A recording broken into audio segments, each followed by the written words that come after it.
हिमाचल प्रदेश के घने जंगलों और पहाड़ों के बीच बस ये कहानी एक ऐसे भूत बाधा की है जिसे आज भी वहाँ के लोग भूल ही नहीं पाते हैं।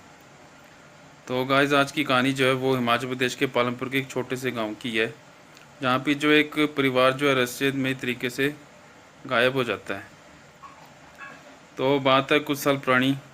गांव में एक पुराना बंगला होता है जो वहाँ के लोग बोलते हैं कि बहुत ही ज़्यादा शापित वगैरह है। तो शहर से आए हुए कुछ लोग होते हैं, एक परिवार होता है जिसमें पति पत्नी होते हैं और उनकी एक छोटी सी बेटी होती है।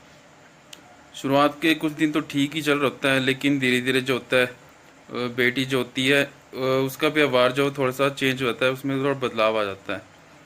तो वह जो होती है आधी रात को उठकर अकेले में बातें करने लग जाती है और रोने लग जाती है, कभी हंसने लग जाती है। तो उसकी माँ ने पूछा होता है उससे कि किससे बात कर रही है बेटे। तो वह रूही ने जो है दीवार की ओर इशारा करते हुए कहा कि वो सफ़ेद कपड़ों वाली दीदी कर रही है कि उन्हें प्यास लगी है। ये सुन के जो होती है माँ जो होती है वो चौंक जाती है कि बेटा वहाँ तो कोई भी नहीं है। जैसे तैसे कुछ दिन बीत रहे होते हैं।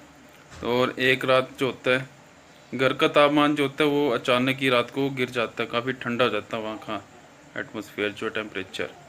तो जो बेटी होती है वो कमरे से चीखने की आवाज़ें आने लगती है। तो जब माँ बाप जो होते हैं वो कमरे में जाते हैं तो वो देखते हैं कि जो बेटी है वो हवा में उड़ रही होती है धीरे धीरे।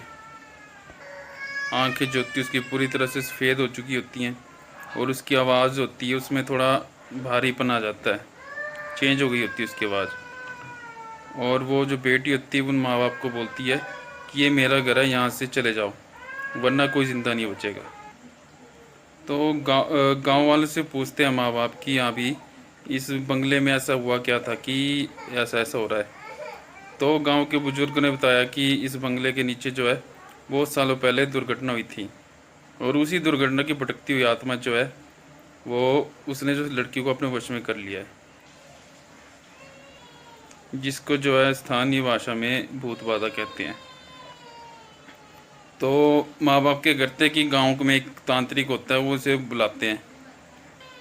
तो तांत्रिक आके पहले घर का मुआयना लेता है और वहाँ पे जो है मंत्र उच्चार करना शुरू कर देते हैं।